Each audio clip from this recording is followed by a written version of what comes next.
আজ আমরা গিয়েছিলাম মাটি সংগ্রহ করতে, তবে গাছের জন্য নয়। এই মাটি হলো বোঝাই করা কলসি হাঁড়ি তৈরির মাটি। হ্যাঁ, ঠিকই ধরেছেন, কুমোররা যে মাটি ব্যবহার করেন সেই মাটি।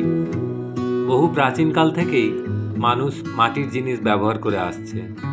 সব থেকে পুরনো যে মৃৎ পাত্রের নমুনাটি পাওয়া গিয়েছে তা 20,000 বছরের পুরনো। কিছুদিন আগে পর্যন্ত ছোটদের জন্য পোড়ামাটির বিভিন্ন ধরনের খেলনা পাওয়া যেত, কিন্তু এখন সেসব আর পাওয়া যায় না বললেই চলে। কিন্তু তার থেকেও বড় সমস্যা হলো বাজারে এখন আর্টিফিশিয়াল ক্লে বা নকল মাটি পাওয়া যাচ্ছে।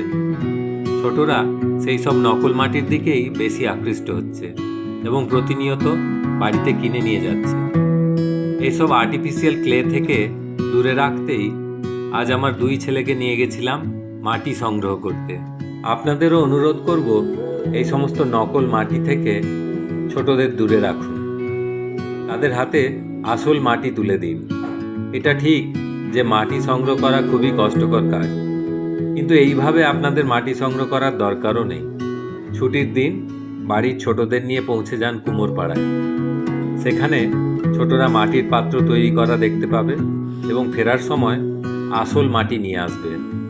10 টাকার বিনিময়ে তারা যে মাটি আপনাদের দেবেন সেই পরিমাণ নকল মাটি কিনতে আপনার 1,000 টাকা খরচ হবে।